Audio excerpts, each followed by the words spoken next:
Parce qu'on a eu des petits soucis avec la police. Le policier est arrivé vers moi, m'a arraché ma caméra des mains.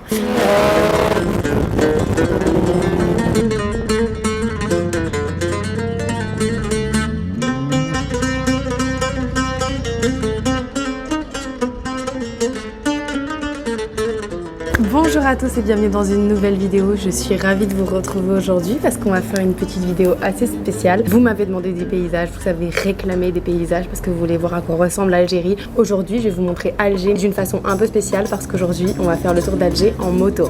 J'ai été contactée sur TikTok par KiMotoDZ, un monsieur qui propose des circuits en moto en Algérie. Il est super sympa.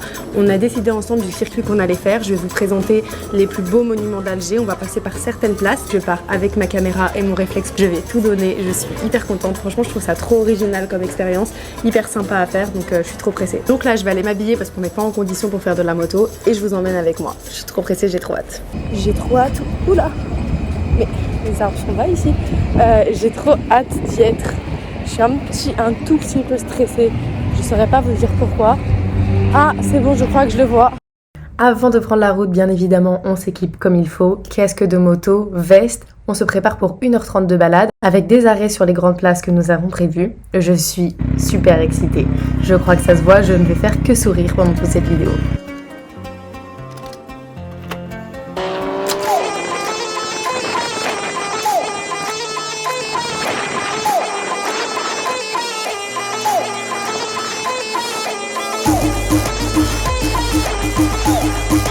Le grand monument qui s'étend devant vous, c'est le minaret de la grande mosquée Jama El Jazair. Je m'excuse pour les prochaines minutes qui vont arriver, j'ai eu un petit souci avec mon micro, mais je vais vous sous-titrer tout ça. Alors, on est arrivé à la première place, on est devant la plus grande mosquée d'Afrique et la troisième plus grande mosquée du monde. On a le plus haut minaret du monde avec une hauteur de 265 mètres. Regardez comme c'est grand. Il y a un centre de recherche sur l'histoire de l'Algérie. Et sachez que tout en haut, les visiteurs peuvent monter pour avoir une magnifique vue sur la baie d'Alger. Alors on va pas le faire aujourd'hui, mais je pense qu'on le fera au moins une fois et ce sera certainement sur TikTok. Alors j'ai été arrêtée par un policier qui m'a indiqué que c'était fermé. Donc malheureusement, je voulais vous montrer tout ça de plus près. Au loin, vous pouvez voir qu'il y a des drapeaux de plusieurs pays du monde arabe avec à chaque fois une miniature d'un monument.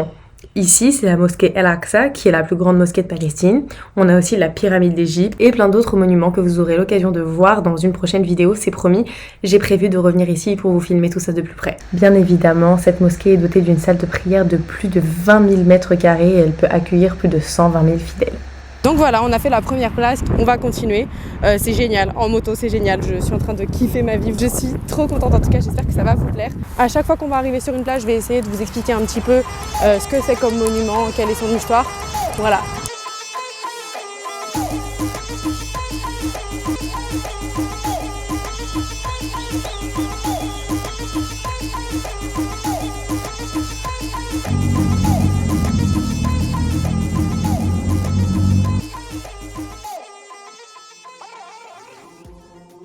Alors on est actuellement devant. Alors mon père appelait ça le monument des Moudjahidines, mais on m'a dit que ça avait un autre nom. J'espère que la police ne va pas m'arrêter parce qu'on n'a pas trop le droit de filmer ici.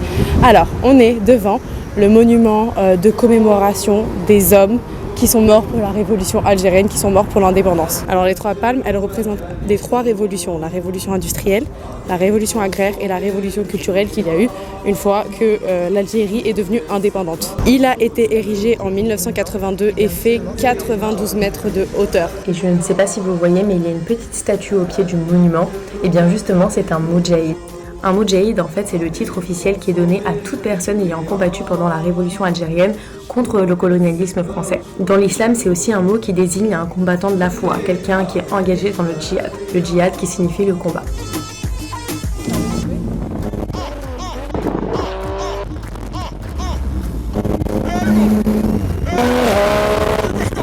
Attendez, pause. Faut que je vous explique ce titre un peu putaclic. Petite pause dans cette vidéo pour vous raconter un petit peu nos péripéties.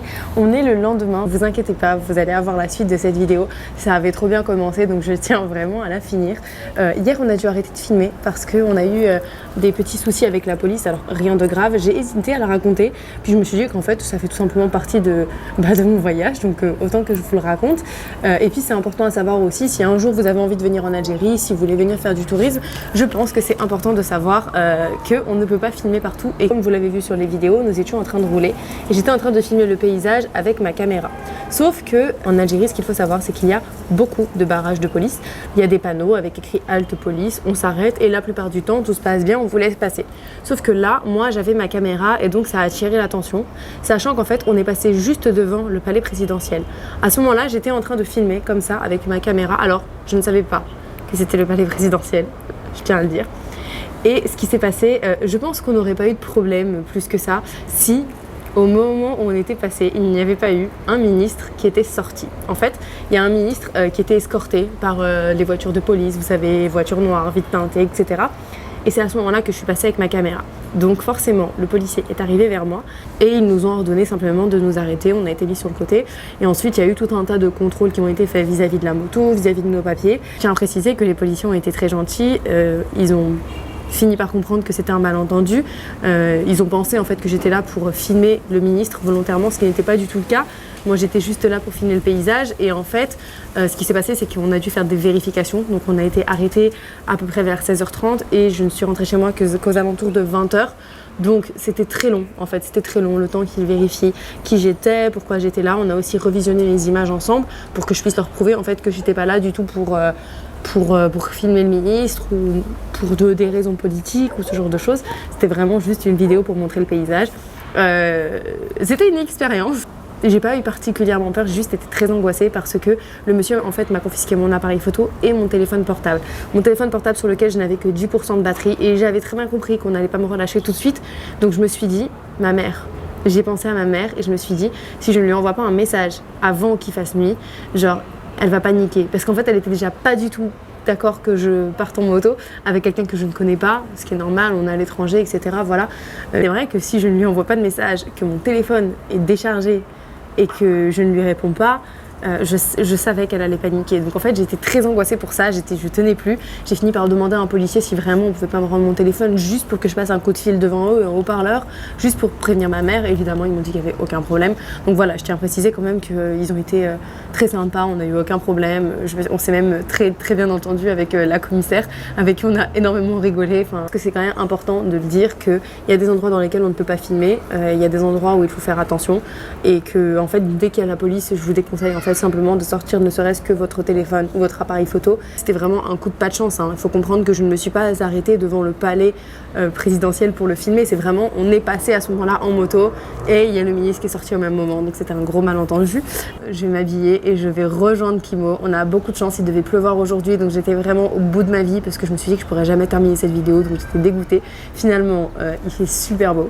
Donc on va continuer pour la deuxième partie et en plus on va faire un trajet encore mieux que celui qui était prévu à l'avance. Donc on dit que c'est un mal pour un bien. C'est parti. L'imposant bâtiment blanc que vous voyez au loin, c'est la Grande Poste, un des monuments phares d'Alger. Elle a été édifiée en 1910 dans un style néo-mauresque et à l'époque c'était une poste, comme son nom l'indique. En 1962, après les accords d'Évian, des Français qui étaient pour la libération de l'Algérie ont manifesté dans une rue juste à côté. Malheureusement, ils ont été mitraillés par l'armée française. Il y a eu 80 morts et presque 200 blessés.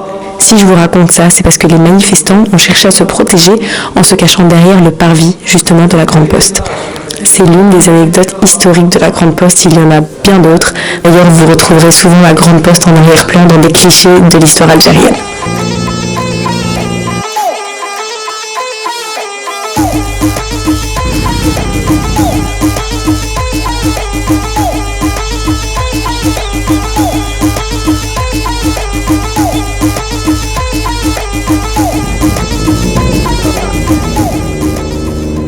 J'espère que vous m'entendez bien. On s'est arrêté une demi-seconde pour que vous puissiez juste observer ça. Regardez ça. Je vous jure, c'est encore plus beau en vrai que sur les vidéos là.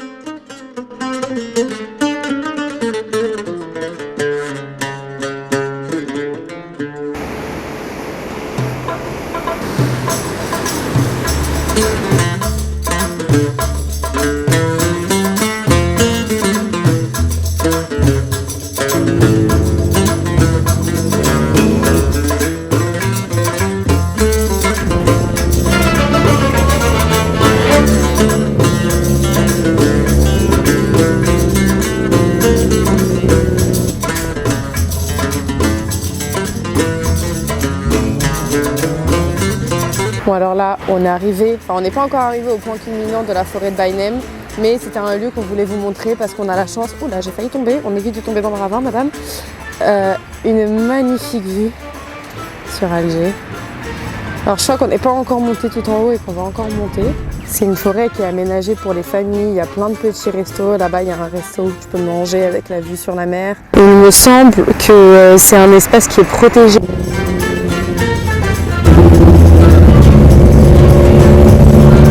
Prochain arrêt c'est le fond de l'océan, là il va taper une accélération.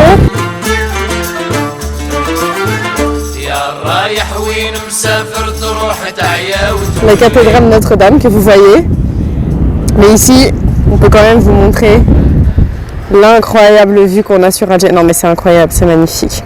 On s'est posé, on a bu un petit thé, on a profité de la vie, il m'a expliqué certaines choses par rapport à la ville, par exemple que ici, là où vous voyez tous les pins, vous voyez tous les pins là, tous les arbres, je ne sais pas si vous pouvez les voir, j'essaierai de zoomer au montage, et ben ça c'est un cimetière chrétien. Vous voyez jouer au foot avec la vue sur la mer, franchement, là on a tout le port.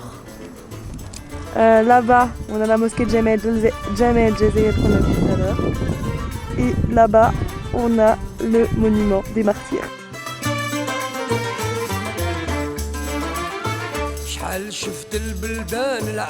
Là on va repartir et on va aller directement à la cathédrale que vous voyez juste ici.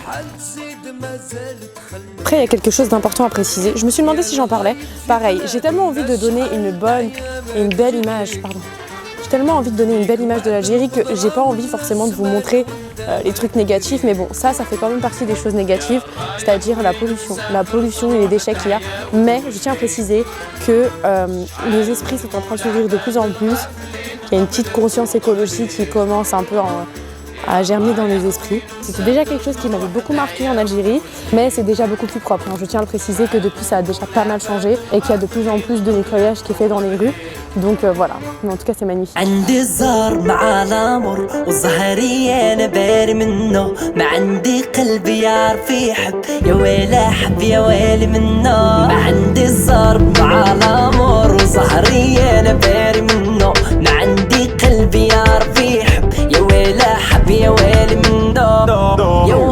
Toujours un exercice difficile de filmer quand il y a autant de monde qui est en train de me regarder, mais je fais ça pour vous les amis. On est actuellement devant la basilique Notre-Dame d'Afrique, qui est très connue parce qu'elle surplombe la mer. Donc juste en face on a la vue sur la Méditerranée. Alors c'est bien entendu une église catholique qui est restée une église. Elle a été construite par Jean-Eugène Fromageau, donc c'est le nom de l'architecte, dans un style romano-byzantin. On est à 124 mètres d'altitude. Et je vais vous montrer la vue qu'il y a sur la mer.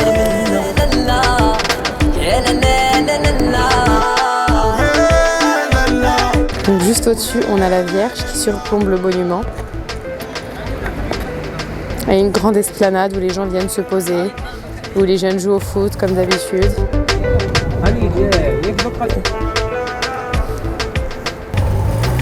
Voilà, c'était la dernière place. Je pense que le soleil ne va pas tarder à se coucher. On va peut-être aller faire une dernière place, mais je ne suis pas encore très sûre. J'espère que ça vous a plu. Moi, j'en ai pris plein les yeux. J'espère que vous aussi, que vous avez pu voir un peu à quoi ressemble Alger. C'est pas fini, hein. Ça fait qu'une semaine et demie que je suis là, donc il reste encore un petit bout de temps pour vous montrer encore le reste.